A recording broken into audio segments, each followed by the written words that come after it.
세종대왕과 소원왕후, 며느리를 위해 상복을 입다. 세종의 자녀교육법 19. 세종대왕 진정한 효도는 건강한 삶이다. 세종대왕신문 이상주 기자. 만일 지나치게 예의를 차리다가 몸이 상한다면 이보다 더 큰 불효가 어디 있겠는가. 세종 29년 12월 19일. 목적이 수단이 되고 수단이 목적이 될 때가 있다. 이를 목적의 전치현상이라고 한다. 세종의 꿈은 조선을 인륜의 나라로 만드는 것이었다. 효행록을 널리 보급하고 유교의 충효 사상을 백성에게 심어주기 위해 노력했다. 유교의 지향점 중 하나는 죽은 사람도 산 사람처럼 모시는 것이다. 임금은 종묘대제와 선왕들에 대한 제향을 경건하게 모시는 모범을 통해 백성을 교화시켜 나갔다. 그런데 형식에 얽매인 지나친 재래 양상도 나타났다. 죽은 사람의 영면을 기원하는 행위가 지나쳐 오히려 산 사람의 건강 악화로도 이어졌다.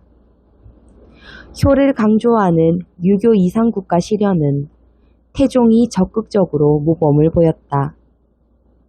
나라에 안 좋은 일이 있으면 수라의 반찬 숫자를 줄이는 감선을 했고, 가뭄이 들거나 홍수가 나면 고기를 들지 않는 철선을 했다. 왕실의 애사에서도 마찬가지였다. 세종은 아버지보다 더 적극적이었다. 임금은 18년 가문이 들자 약으로 쓰는 술과 함께 점심을 감했다. 승정원이 옛 사료를 뽑아 임금의 행위가 지나침을 건의했으나 세종은 뜻을 굽히지 않았다. 왕실의 상을 당했을 때는 더욱 철저했다. 아버지 태종이 행한 것보다 더 오랜 시간을 철선과 감선을 했다. 세종 때는 많은 왕족이 세상을 등졌다. 정종과 정안왕후, 태종과 원경왕후가 승하했다. 또 태조에게 옥쇠를 건네준 공민왕비 안씨, 의화궁주 안씨의 상을 당했고, 장인 시몬을 비롯하여 처가 식구들의 비명에 갔다. 또 아내인 소헌왕후와 어린 자녀인 정소공주, 광평대군, 평원대군이 세상을 등졌다. 이때마다 세종은 예에 따라 철선과 철주를 했다. 이뿐만 아니라 아버지 태종, 큰아버지 정종, 할아버지 태조, 증조부인 환조의 기일에도 철선을 했다. 세종은 위로 향한 효만 한 게 아니다. 아래로 향한 사랑도 분명했다. 임금은 조선의 군주 중 유일하게 며느리가 숨졌을 때 애도하는 상복을 입었다. 23년 8월 10일 세자빈인 권씨, 현덕왕후가 원손인 단종을 낳은 뒤 3일 만에 산후병으로 숨졌다. 임금은 24세 청춘에 간 며느리를 불쌍하게 여겨 소헌왕후와 함께 5일간 상복을 입었다. 또 세자 문종에게는 한 달간 상복을 입고 애도하게 했다. 원래 육식을 좋아한 임금이지만 왕실의 제사와 초상, 나라의 가뭄과 홍수 등으로 인해 고기를 먹는 날은 그리 많지 않았다. 이는 임금의 건강 악화로 이어졌다. 또 사대부의 집에서도 상례가 지나쳐 건강을 잃고 결국 숨지는 일도 발생했다. 아버지의 효를 눈으로 보고 자란 세종의 왕자들도 마찬가지다. 임금은 생을 마감하기 몇 달 전부터는 자주 병석에서 누웠다.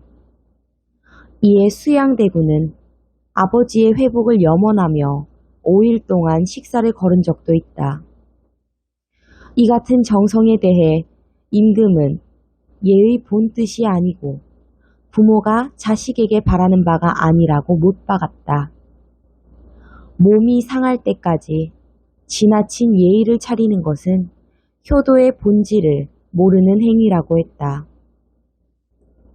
세종은 생명이 얼마 남지 않은 상태에서 진정한 효도는 건강한 삶이라는 유훈을 남겼다. 29년 12월 19일 상을 치르는 예가 오히려 효도의 도리를 저버리지 않도록 규칙을 정했다.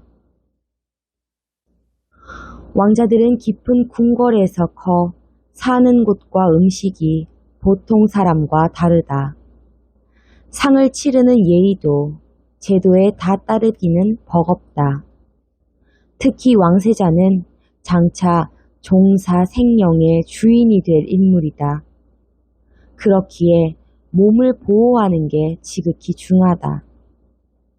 만일 지나치게 예의를 차리다가 상사를 이기지 못한다면 이보다 더 큰 불효가 어디 있겠는가. 성현이 예를 제정할 때에 병이 있으면 반드시 술을 마시고 고기를 먹게 하였으니 그 염려한 것이 지극하다. 그러나 효자가 울고 치고 애통하는 때에 오장이 찢어지는 듯하여 병이 이미 몸에 들어온 것을 스스로 알지 못한다. 만일 증세가 밖으로 나타나면 병은 이미 깊어진 것이다. 비록 술을 마시고 고기를 먹더라도 치료하기 어렵다. 어찌 병이 깊어지기 전에 예방하는 것과 같으랴. 그래서 예전 예를 참고하고 인정을 장량하여 규칙을 정했다. 임금의 상을 당했을 때 왕세자와 대군 이하 여러 아들은 3일 안에는 조금 죽을 먹고 3일 뒤에는 밥을 먹고 한 달이 넘으면 조금 술을 마신다. 졸곡 뒤에는 고기를 먹고 만일 병이 있으면 비록 초상시라도 고기를 먹는다. 병이 나으면 다시 예에 따라 한다. 처소는 기후에 따라 판자상이나 온돌방을 정한다. 배 이불과 배 베개를 쓰면 질병을 면하여 생명을 온전히 할 수 있을 것이다. 이것은 나의 지극한 생각이다. 이를 영구히 준수하라. 그러나 아버지의 유훈을 아들들은 실천하지 않았다. 큰아들인 문종은 세종보다 더 유교적 효를 실천했다. 아버지가 승하했을 때 3일 동안 물 한 모금도 마시지 않고 애통해했다. 아버지를 비롯한 조상의 기일에 철선은 물론이고 기월 철선까지 했다. 조상의 제사가 있는 한 달간 철선을 했다. 이 같은 철선은 문종이 건강이 좋지 않은 상태에서도 진행됐다. 문종 2년 1452년 5월 12일에 허후는 큰 종기를 안으면 3년이 지나야 완전히 회복이 됩니다. 전하의 종기가 이날로 차도가 있지만 조심하지 않을 수 없습니다. 라고 건의했다. 몸을 챙기지 않은 문종은 보위에 오른 지 3년도 안 돼 아버지의 뒤를 따랐다. 세종의 18번째 아들인 막내 담양군은 임금의 승하 후 요절했다. 12세인 담양군은 숨진 아버지를 붙잡고 매달려 못 가게 끌어당기려고 했다. 그러나 어른들의 제지로 이루지 못하자 손으로 가슴을 치며 슬퍼했다.